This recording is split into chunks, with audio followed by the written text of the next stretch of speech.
تجروين أو تجوريت باللغة الأمازيغية هي قطعة الأرض اللي تقع بين جبال أو أودية،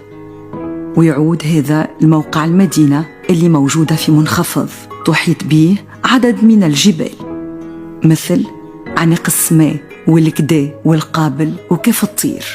وغيرها من المرتفعات اللي استوطن بها الأمازيغ السكان الأصليين للمنطقة.